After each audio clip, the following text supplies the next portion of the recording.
answer. Would some honourable member care to move that the House take note of miscellaneous business? The Honourable Mr. Speaker, I so move.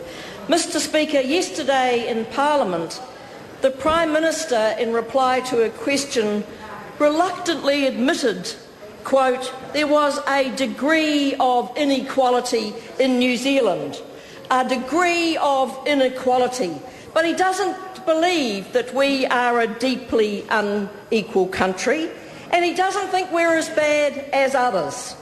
Well, I have to say to the Prime Minister and the National Party government, they are badly out of touch with what's going on in this country today. They have become blinkered. The Prime Minister is basking in the adoration he receives from people around New Zealand.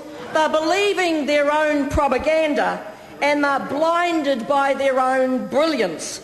Because I have to tell them that inequality is growing in New Zealand at an alarming rate, and I suggest that Mr Quinn takes off the blinkers and stops looking at his own brilliance and has a look at what's happening around New Zealand, because there is an alarming rate of growth in inequality in this country. And do you think that this government is going to listen? Do they care? Are they going to do anything about it? And the answer to that has to be no, Mr Speaker. But over the last 6 months, I've taken time to go out and visit a few regions around New Zealand and to come back to this House and to report on what's happening. And I've got 4 regions I want to talk about today. What is really happening on the ground to New Zealanders in this country that's only a little bit unequal? Well, I'd like to go to Invercargill. And in Invercargill, I visited the Salvation Army Food Bank, I visited the budgeting services there, and what do they tell me? The message I've heard up and down New Zealand, there has been a huge growth in people having to go to food banks. Are they our usual customers that we'd expect to see at food banks? No, they are not. What they are facing now, a huge increase in the number who you would call the working poor, those who are in jobs who cannot afford to pay their bills. They cannot afford to pay a bill that comes out of the ordinary at the time that they have to. And they've got jobs. And they've got jobs that are low-income jobs, and many of them have got 2 jobs. And they are amazed that they have a government that thinks giving $15 an hour to those on the lowest income would be a bad thing for this country. And they talk about the loss of 6,000 jobs if we were to do that. And I have to say, Mr Speaker, I have seen no evidence that that is the case. It's a made-up figure.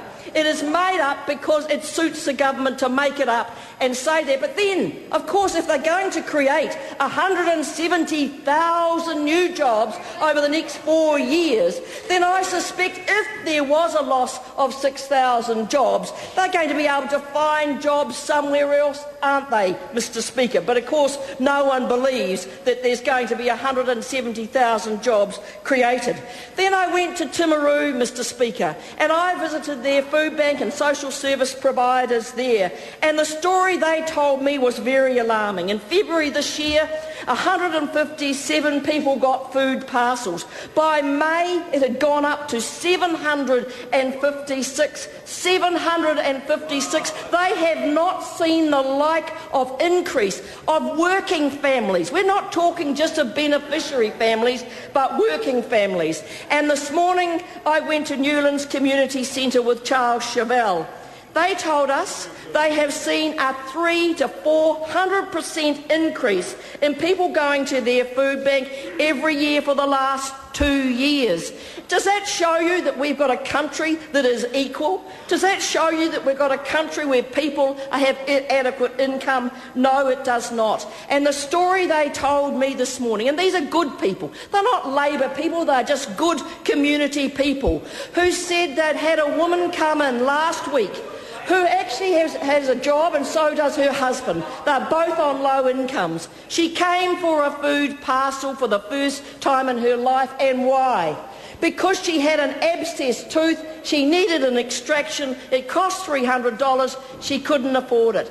And finally I went to Whangarei, Mr Speaker, and there I heard of the most appalling cases of health issues, of a lack of food. There is a growing inequality in this country. Face it, National Party government, and do something about it.